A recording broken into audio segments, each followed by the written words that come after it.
Hello दोस्तों, जुगल sir online classes में आपका हार्दिक स्वागत है। और आज हम बताते हैं कि रियलिटी में मैथ्स है क्या, और मैथ्स में स्टार्टिंग में ये चीज क्यों पढ़ाई जाती है। नंबर सिस्टम, मैथ्स का स्टार्टिंग नंबर सिस्टम से क्यों किया जाता है, क्या होता है नंबर, क्या होती है आपकी संख्या है, क्या होता है आपका सिस्टम। ये चीज यहाँ पे लेके आए हैं आपके लिए, जो आपके रेलवे के एग्जाम में और आपके पटवारी के एग्जाम में बहुत ज्यादा इंपॉर्टेंस रखता है। इसका कहाँ क्वेश्चन आता है ये भी बताएंगे आपको आगे। और देखिए दोस्तों कि आपका जो एक्चुअली में मैथ्स का जो मीनिंग है, क्या एक्चुअली में जो मैथ्स का मीनिंग है क्या है, कैलकुलेशन। जैसे आप हिंदी में बोलते हो ना गणना करना, हिंदी में क्या बोलते हैं, गणना करना। वैसे आपका मैथ्स का मीनिंग क्या है, एक्चुअली में कुछ नहीं है, केवल आपको गणना करना है।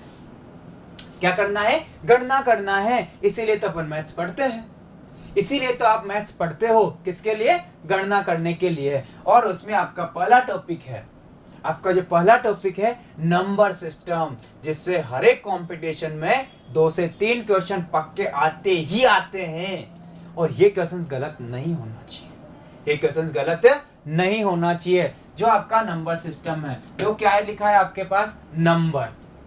क्या लिखा है, नंबर सिस्टम। नंबर क्या होते हैं आपके पास, क्या होते हैं नंबर, कोई भी संख्याएं होती है। अब वो संख्याएं आपके डिफरेंट टाइप से हो सकती है, डिफरेंट टाइप से हो सकती है।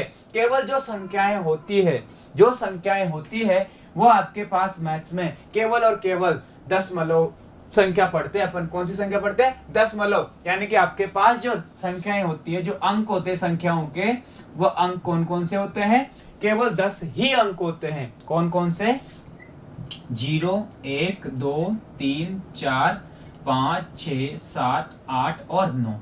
केवल अपन इसमें बात करते हैं किसकी, केवल दशमलव पद्धति की। किस नंबर सिस्टम में केवल बात करेंगे किसकी, दशमलव पद्धति की। और दशमलव पद्धति में कितने अंक होंगे आपके पास, केवल 10 अंक होंगे, उन्हीं से आपकी संख्या है बनती है। और वो अंक कौन कौन से होते हैं, 0 से लेके 9 तक। और इन्हीं 10 अंकों से आपके पास जितनी भी संख्याएं हैं, जितने भी ब्रह्मांड में आप नंबर पढ़ते हो, सब किन से बनते हैं, 0 से लेके 9 तक के अंकों से।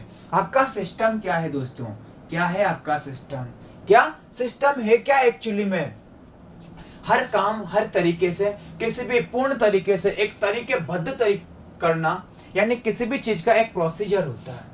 क्या, किसी भी चीज का एक प्रोसीजर होता है, वही क्या है आपका सिस्टम है। यानी कि किस चीज को अपन किस तरीके से पढ़ेंगे, बिल्कुल सिस्टमेटिक पढ़ेंगे। यानी कि यही आपका क्या है, सिस्टमेटिक मींस नंबर को जानकारी देना है तो बिल्कुल उनको सिस्टमेटिक देना है। कैसे, जो संख्याएं हैं, अब वो संख्याएं क्या क्या हो सकती है, आपने पढ़ा कि भाई अपन केवल क्या पढ़ रहे हैं, इसमें डेसिमल सिस्टम पढ़ रहे हैं। उसमें अंक कितने होंगे आपके, 10 अंक होंगे, 0 से लेके 9 तक। उसके बाद लिखा है मैंने यहाँ पे संख्याएं, इन ही अंकों से आपकी संख्याएं बनाई जाएगी। और वह संख्याएं क्या क्या हो सकती है दोस्तों, वास्तविक हो सकती है और काल्पनिक होती है। संख्या केवल क्या होगी आपकी, किसमें, डेसिमल सिस्टम में। किसमें, डेसिमल सिस्टम में। मैं बाइनरी की बात नहीं कर रहा, बाइनरी में केवल 2 अंक होते हैं, मैं उसकी बात नहीं कर रहा, मैं केवल डेसिमल सिस्टम की बात कर रहा हूं। और उसमें केवल आपके पास 2 प्रकार की संख्याएं हैं, वास्तविक संख्याएं और काल्पनिक संख्याएं। काल्पनिक संख्याएं क्या होती है दोस्तों, जो भी a प्लस आयोटा b की फॉर्म में लिखी होती है। यहाँ पे रूट में यदि माइनस में कोई लिखा है, रूट में माइनस में कोई वैल्यू रखी है, तो वो क्या होती है आपकी, काल्पनिक होती है। उसकी केवल कल्पना कर सकते हो आप, रियलिटी में ऐसा नहीं होता है। रियल में कोई संख्या नहीं होती है, केवल इनकी क्या कर सकते हो आप, कल्पना कर सकते हो। और उसी को पढ़ने के लिए जो आपके पास है माइनस का √5 है, इसको क्या लिख देते हैं, √5 आयोटा, √5 आयोटा। यानी कि जो आपका आयोटा होता है, उस आयोटा की वैल्यू क्या होती है दोस्तों, माइनस में रूट में -1। क्या होते हैं दोस्तों, रूट में -1। इसको अपन नहीं पढ़ते हैं, अपन किसको पढ़ते हैं, केवल वास्तविक संख्याओं को पढ़ते हैं। और वास्तविक संख्याओं में कितने प्रकार की होती है, जो वास्तविक संख्याएं हैं वो 2 प्रकार की होती है आपकी। कौन कौन सी, परिमेय और अपरिमेय, रेशनल और इरेशनल। रेशनल और इरेशनल, जो परिमेय संख्या होती है और अपरिमेय संख्या होती है, दोनों में डिफरेंस क्या है। जो परिमेय संख्या होती है आपकी, उन संख्याओं को परिमेय संख्या किनको बोलते हैं? वह सभी परिमेय संख्या होती है जिनको p बाई क्यू के रूप में लिखा जा सके। किसके रूप में दोस्तों? p बाई क्यू के रूप में लिखा जा सके, लेकिन q not equal to 0।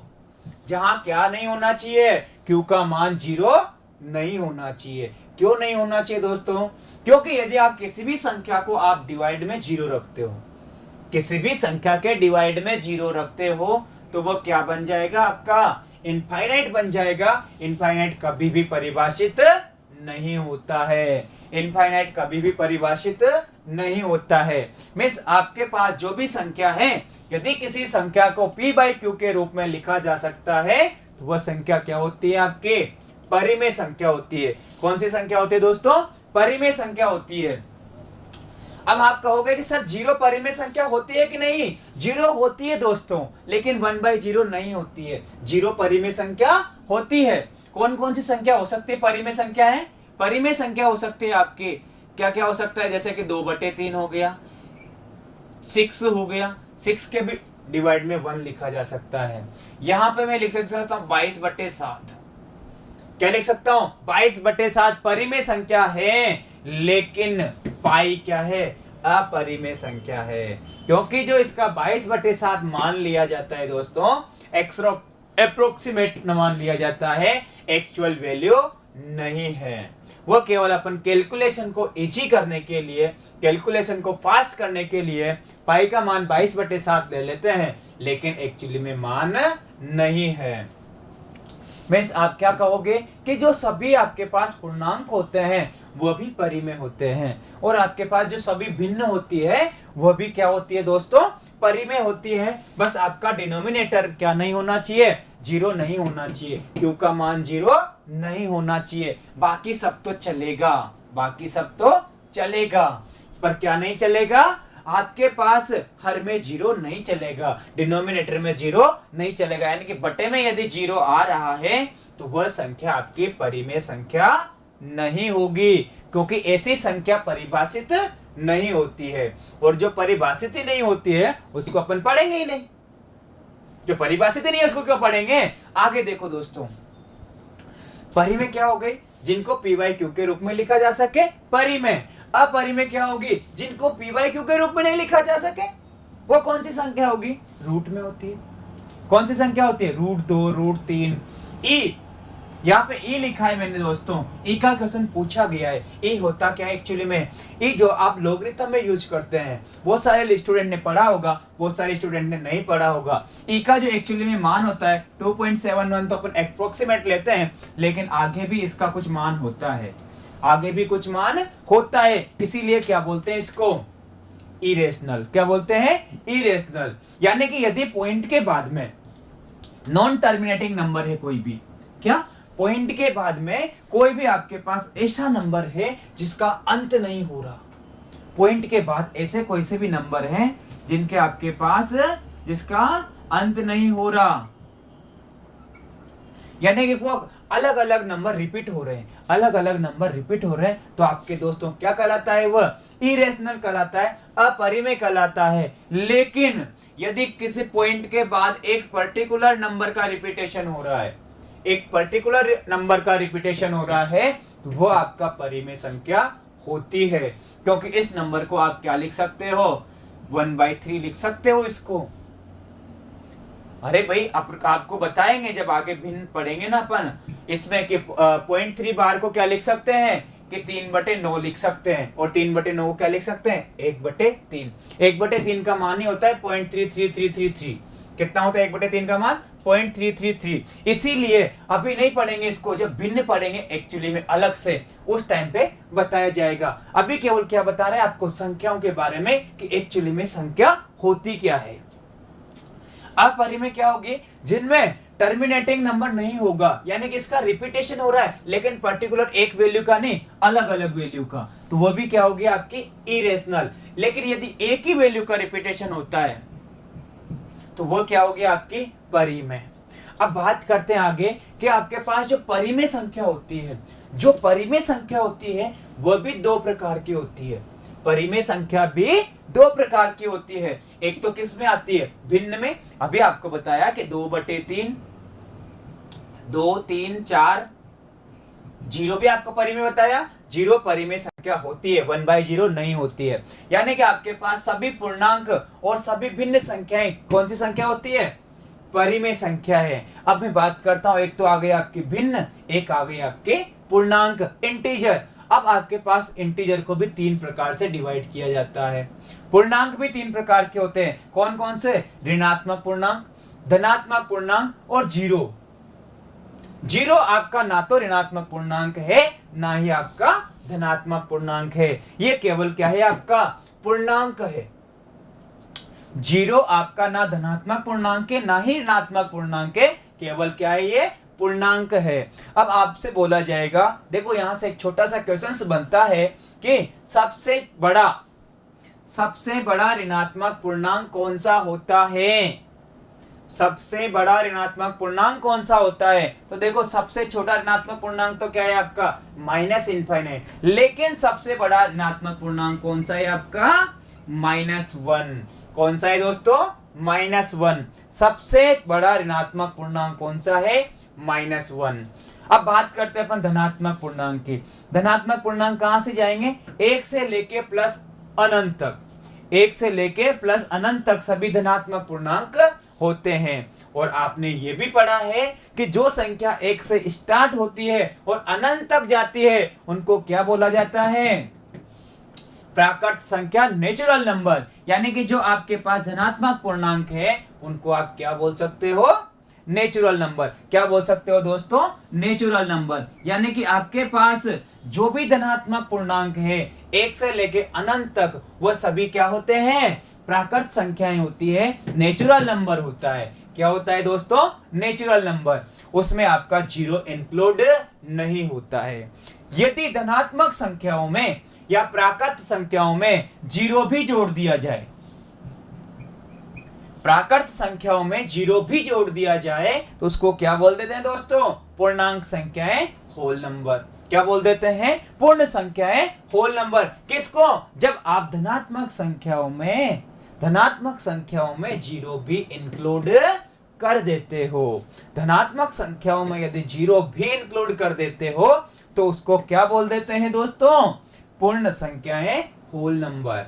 Otherwise आपके पास जो धनात्मक संख्या होती है उनको प्राकृत संख्या बोलते हैं। जीरो जीरो ही रहेगा और ऋणात्मक संख्या ही रहेगी।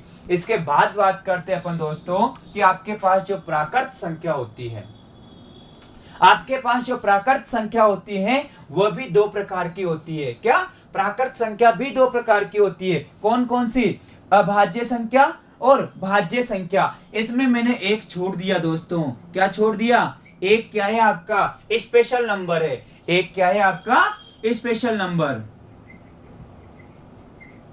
एक आपका क्या है? Special number. यानी कि ये ना तो भाज्य है ना ही आपका अभाज्य है। क्या है दोस्तों? आपके पास जो प्राकृत संख्याएं हैं वो भी 3 प्रकार की होती है, भाज्य, अभाज्य, और जो आपका एक है वह स्पेशल नंबर है। ना तो आपका एक भाज्य है ना ही आपका अभाज्य है। क्या है ये? स्पेशल नंबर है। 0 और 1 की कहानी अभी थोड़ी देर में लास्ट में बताऊंगा मैं दोस्तों। 0 और 1 एक्चुअली में है क्या। दोनों की अहमियत ऐसे देखा जाए कहीं नहीं है असंख्याओं में, लेकिन दोनों बहुत बड़ी चीज है। दोनों ही बहुत बड़ी चीज है। देखो आपसे कहा है आपकी जो प्राकृत संख्याएं हैं 2 प्रकार की होती है। कौन कौन सी? अभाज्य और भाज्य। और 0 आपका स्पेशल नंबर। 1 ना तो आपका भाज्य है ना ही आपका अभाज्य है। मैं बात करता हूं दोस्तों अभाज्य संख्या, प्राइम नंबर की, जहां से भी क्वेश्चंस आता है। किसकी बात कर रहे हैं? अभाज्य संख्या की। अभाज्य संख्या क्या होती है? वह सभी संख्याएं अभाज्य संख्या होती है, जिनमें खुद का और एक का भाग जाए। देखो यहाँ पे 2 है, केवल 2 लोगों का भाग जाना चाहिए, एक तो खुद का और एक का। 2 में खुद का भी जाता है, 2 में 2 का भी भाग जाता है, 2 में 1 का भी भाग जाता है। वैसे देखो दोस्तों 3 है, 3 में खुद का भी भाग जाता है, 1 का भी भाग जाता है। उसके बाद 5 है, 5 में 5 का भी जाता है, 1 का भी जाता है, बाकी किसी का नहीं जाता है। वैसे 7, आगे देखेंगे 11, 13, 17, 19। अब देखो दोस्तों, यहां से क्वेश्चन आता है आपका कि जो आपकी अभाज्य संख्या होती है, जो आपकी अभाज्य संख्या होती है, जो आपकी अभाज्य संख्या होती है, वो 1 से लेके 25 तक कितनी अभाज्य संख्या होती है? क्या 1 से लेके 25 तक कितनी अभाज्य संख्या होती है? तो दोस्तों यहां पे मैं लिख देता हूं कि 1 से लेके 25 तक, 1 से लेके 25 तक आपकी अभाज्य संख्या की जो संख्या होती है वो कितनी होती है दोस्तों? 9 होती है। आपकी 1 से 25 तक अभाज्य संख्याएं 9 अभाज्य संख्या होती है। कहां से कहां तक? 1 से लेके 25 तक। और मैं बात करता हूं कि 1 से लेके 50 तक कितनी होती है? 1 से लेके 50 तक आपकी 15 अभाज्य संख्या होती है दोस्तों। कितनी होती है? 15। 1 से 25 तक 9, 1 से 50 तक 15, और मैं देखता हूं आगे 1 से 75 तक। 1 से 75 तक कितनी आपके पास अभाज्य संख्या होती है? तो कितना लिखोगे दोस्तों आप? 21। कितनी होती है? 21। और 1 से लेके 100 तक 2 बार एग्जाम में पूछा जा चुका है दोस्तों कि 1 से 100 तक कितनी अभाज्य संख्या होती है? तो कितनी होती है? 25। कितनी होती है दोस्तों? 25। आपके पास जो अभाज्य संख्या है 1 से लेके 25 तक 9 होती है, 1 से 50 तक 15 होती है, 1 से 75 तक 21 होती है, और 1 से 100 तक 25 होती है। दोस्तों इसमें एक और क्वेश्चन पूछा जाता है कभी कभी कि 3 अंकों की सबसे छोटी अभाज्य संख्या कौन सी होती है? क्या 3 अंकों की सबसे छोटी अभाज्य संख्या कौन सी होती है? तो 3 अंकों की जो सबसे छोटी अभाज्य संख्या होती है वो क्या होती है दोस्तों? आपकी 101। कितनी होती है? 101। और जो 3 अंकों की सबसे बड़ी अभाज्य संख्या होती है वो कितनी हो दोस्तों? 997। 997। सबसे छोटी 3 अंकों की संख्या, सबसे छोटी 3 अंकों की संख्या 101। सबसे बड़ी 3 अंकों की संख्या 997। वैसे ही दोस्तों एक बार क्वेश्चन पूछा गया था, क्या एक बार क्वेश्चन पूछा गया था कि आपके पास 2 अंकों की सबसे बड़ी संख्या तथा सबसे छोटी संख्या का अंतर कितना होगा? 2 अंकों की सबसे बड़ी तथा सबसे छोटी अभाज्य संख्या का अंतर कितना होगा? आपके रेलवे ने ही पूछा था दोस्तों क्वेश्चन। क्या कि 2 अंकों की, अब 2 अंकों की जो सबसे छोटी अभाज्य संख्या होती है वो कौन सी होती है दोस्तों? 11। कितनी होती है? 11। और 2 अंकों की जो सबसे बड़ी संख्या होती है वो होती है आपके 97। कौन सी होती है दोस्तों? 97। आपसे पूछा गया था कि 2 अंकों की सबसे बड़ी तथा सबसे छोटी अभाज्य संख्या का अंतर कितना होगा? तो क्या लिखोगे दोस्तों? 97 माइनस 11 कितना आएगा? 7 में से 1 गया तो 6, और इसका कितना आ गया आपके पास? 86। 2 अंकों की सबसे बड़ी तथा सबसे छोटी अभाज्य संख्या का अंतर कितना होता है? 86। कितना होता है दोस्तों? 86। इसको आगे भी आपको बताया जाएगा, अलग से पढ़ाएंगे कि आपके पास अभाज्य संख्या से और रिलेटेड कैसे कैसे क्वेश्चंस आ सकते हैं। बात करते हैं अगली संख्या की, भाज्य संख्या कंपोजिट नंबर की। किसकी बात करते हैं? कंपोजिट नंबर की। क्या होता है आपका कंपोजिट नंबर? भाज्य संख्या। अभाज्य के लिए कहा आपने कि केवल 2 संख्याओं का भाग जाना चाहिए, खुद का और 1 का, खुद का और 1 का। लेकिन भाज्य में मैं बोलता हूं वह सभी संख्याएं भाज्य संख्या होती है जिसमें 3 या अधिक संख्याओं का भाग जाता है। 3 या अधिक संख्याओं का मीन्स 2 से ज्यादा संख्याओं का भाग जाएगा। जैसे मैंने 4 लिखा, आपका क्या लिखा? 4। 4 में 4 का भी भाग जाता है, 4 में 4 का भाग जाता है एक बार, 4 में 2 का भी भाग जाता है दोस्तों, 4 में 2 का भी भाग जाता है, और 4 में 1 का भी भाग जाता है। 4 में 4 का भी भाग जाता है, 4 में 2 का भी भाग जाता है, 4 में 1 का भी भाग जाता है। मीन्स आपके पास जो भाज्य संख्या होती है वह कहां से स्टार्ट होती है? 4 से। यानी कि इसमें केवल 3 संख्याओं का भाग जाना चाहिए या 3 से ज्यादा का भी चला जाए कोई दिक्कत नहीं है। यानी कि वह सभी संख्याएं आपके भाज्य संख्या कहलाती है जिसमें 3 या 3 से अधिक संख्याओं का भाग पूरी बार जाए। देखो दोस्तों कैसे, अब आपके पास लिखा है मैंने सबसे छोटा कितना 4। अब इससे पहले कि भाई 2 और 1 होता है कि नहीं, एक तो आपने क्या लिख दिया स्पेशल नंबर, 2 आपका क्या है, 2 क्या है आपका अभाज्य संख्या। बहुत सारे लोग बोलते हैं कि सर 2 भी भाज्य संख्या है, नहीं है दोस्तों, 2 क्या है आपकी अभाज्य संख्या है। अभाज्य सबसे छोटी अभाज्य संख्या पूछा गया एग्जाम में, क्या पूछा गया था दोस्तों एक बार कि सबसे छोटी अभाज्य संख्या कितनी होगी, या कौन सी होती है, कौन सी होती है सबसे छोटी भाज्य संख्या। सबसे छोटी भाज्य संख्या कौन सी होती है 4, सबसे छोटी भाज्य संख्या 4। और यहां पे आपके पास अभाज्य संख्या में केवल एक ही संख्या ऐसी है जो सम है और अभाज्य है, जो सम है और अभाज्य है।